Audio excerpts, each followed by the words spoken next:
শিশু থেকে বৃদ্ধ প্রায় সবার পছন্দের খাবার চকলেট। এর মূল উপাদান হলো কোকা নামে এক ধরনের ফল।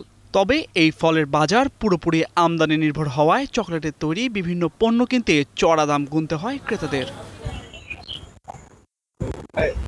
কোকোর আদিনিবাস দক্ষিণ আমেরিকার অ্যামাজন বনভূমি হলেও আফ্রিকা মহাদেশীয় ব্যাপক পরিসরে এর চাষ হয়। সেখান থেকে দীর্ঘ পথ ঘুরে কোকো আসে এ অঞ্চলে।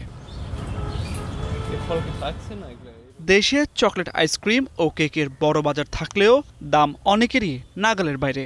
সংশ্লিষ্টরা বলছেন, দেশে কোকা ফল উৎপাদনের ফলে কমতে পারে চকলেটজাত পণ্যের দাম। এরই মধ্যে দেশে পরীক্ষামূলকভাবে কোকো চাষ হচ্ছে। এই গাছটা একটা সম্ভাবনা গাছ।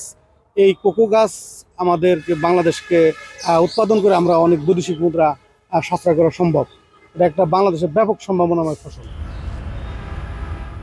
এদিকে কোকোয়া ফলের চাষ ছড়িয়ে দিতে এটির বীজ উৎপাদন শুরু করেছে হর্টিকালচার সেন্টার কর্তৃপক্ষ। প্রতিদিন অনেকেই এসব বীজ কিনতে ভিড় করছেন হর্টিকালচার সেন্টারে।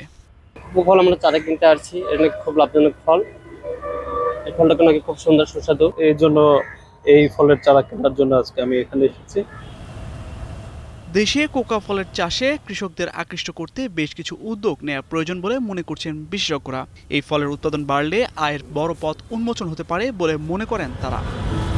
এই ফলটার আসলে যদি পাহাড়ি অঞ্চলে ছড়িয়ে দেওয়া যায়, তাহলে বাংলাদেশ প্রতি বছর প্রায় 500 কোটি যে কোকোয়া পাউডার আমদানি করে। আশা করি এই সম্প্রসারণের মাধ্যমে বাংলাদেশ শুধু আমদানি বন্ধ না, বাংলাদেশ বাইরে রপ্তানি করতে পারবে। দেশে কোকা ফল উৎপাদন শুরু হলে কৃষকদের নতুন আয়ের পথ খুলবে বলে মনে করেন সংশ্লিষ্টরা। একই সঙ্গে কমবে আমদানি নির্ভরতা। এখন সাভার